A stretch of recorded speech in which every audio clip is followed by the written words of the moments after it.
Andrew Tuggey, thank you for hosting the Global Governance study visit to the Palace of Westminster. Can you tell us a little about the Commonwealth Parliamentary Association and explain why parliamentary diplomacy is so important? Right. Commonwealth Parliamentary Association, founded just over 100 years ago, 1911, comprises 180 plus branches, 17,000 parliamentarians across the Commonwealth in national, state and provincial and territorial legislatures. It enables parliamentarians to engage together on matters of common interest.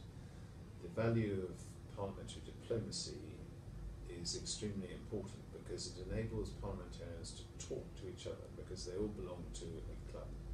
And I suppose that club could be called the I've Been Elected Club.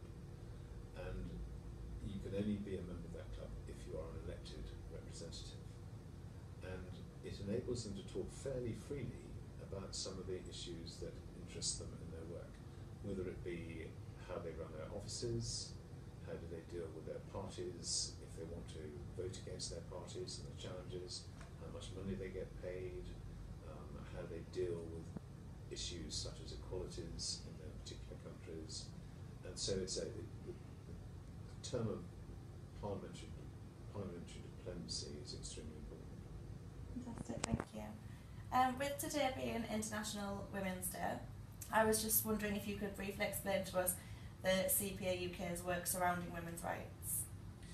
We spend a lot of our focus on our work is on equalities and human rights, and within that fits work on the representation of women, violence against women and girls, and the way that women are treated in general terms. There are varying levels. This country is not great on equality in terms of representation.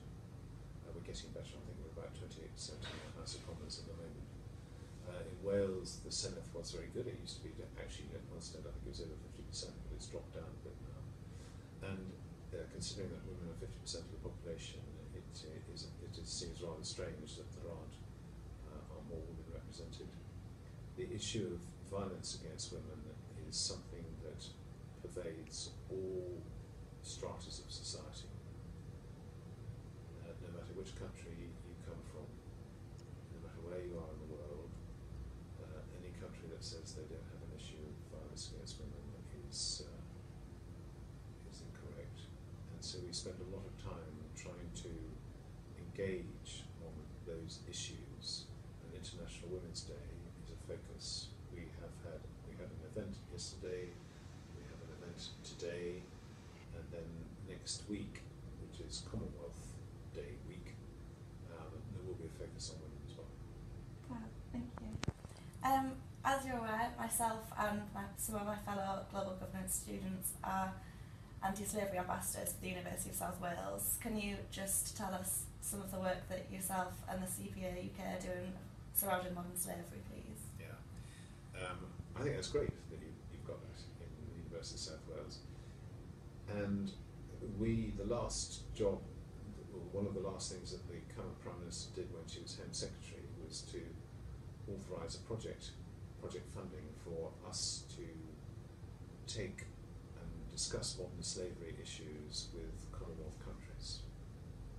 The legislation that this country has, the Modern Slavery Act, which is always in the process of being updated, is perceived to be pretty good legislation in the international forum.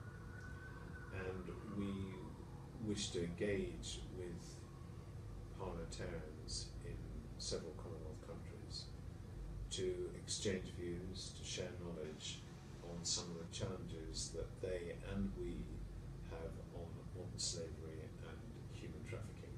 It's a pernicious crime that happens in the 21st century, and I think this country, and certainly the members of Parliament here who are engaged in our project, feel pretty strongly that it's something that we should work